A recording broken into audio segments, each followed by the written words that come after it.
It started as a joke, or at least that's what she called it.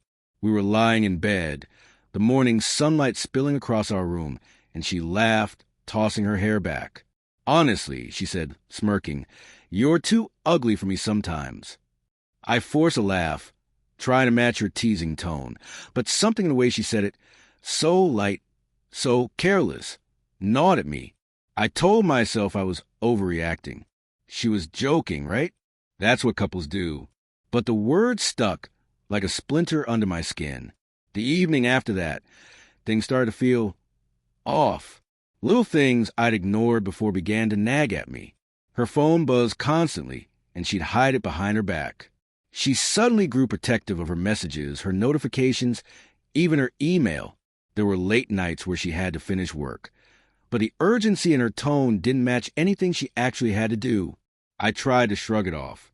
Maybe it was just stress, I thought. Maybe I was imagining things. Then came the subtle signs that finally made me question everything.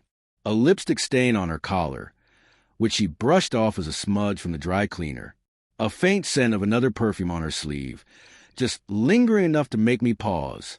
She laughed a little too loudly when talking to someone on the phone, her eyes darting around the room, like she was afraid I'd catch her in a lie.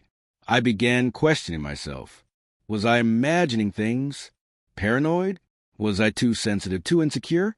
I replayed the ugly joke in my head over and over, trying to convince myself it was harmless teasing. But a seed of doubt had been planted, and it was growing faster than I could contain. The breaking point came the next morning. I woke early, quietly slipping out of bed to make coffee.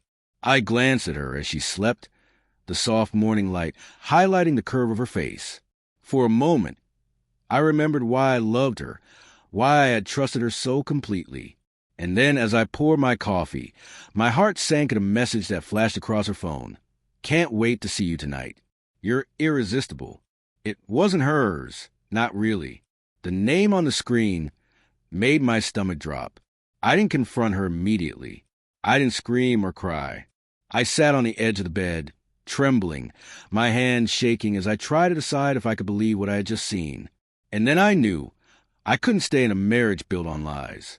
I began packing my bags. Slowly, methodically, every piece of clothing I touched felt like a piece of my dignity I was reclaiming. My heart pounded as I zipped my suitcase, the sound deafening in the otherwise quiet apartment. When she woke up, rubbing her eyes, she froze. The sight of my packed bags seemed to shock her in a way that made me realize she hadn't expected this. "What were you doing?" she whispered, panic creeping into her voice. "I'm leaving," I said, my voice low but steady. "I can't be with someone who jokes about me like that and then hides everything else." Her face fell, and suddenly I saw a mixture of guilt, fear, and regret. Wait. I didn't mean it like that. It's not what you think." I shook my head. "I don't think anything. I know, and I can't go back to pretending that I'm blind." She followed me to the door, tears brimming, hands trembling as she reached for mine. "Please, I love you. I made a mistake. I was stupid. Just don't go." And in that moment, I felt a strange combination of sadness and clarity. I loved her, yes. I had loved her for years. But love couldn't erase betrayal. Love couldn't make me stay in a place where my self-respect was slowly being chipped away. I stepped out into the hallway, the air crisp, the morning sun bright on my face. I didn't look back. I didn't need to. In that quiet step, I felt the first flicker of freedom, the first surge of something I had forgotten existed. Control over my own life. We never really spoke about it again. She tried, in the weeks that followed, to reach out, apologize, explain. I listened at first, polite but distant, and eventually I stopped answering. It wasn't cruelty. It was survival.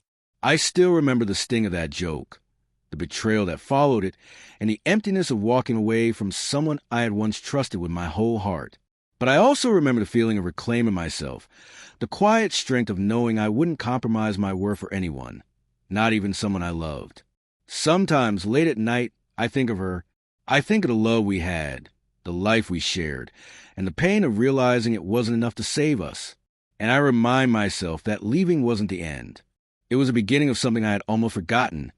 My own self-respect, my own dignity, and the slow, steady rebuilding of a life where I could trust myself again. Because some lessons, painful as they are, leave you stronger than you ever imagined. And sometimes, walking away is the only way to truly find yourself.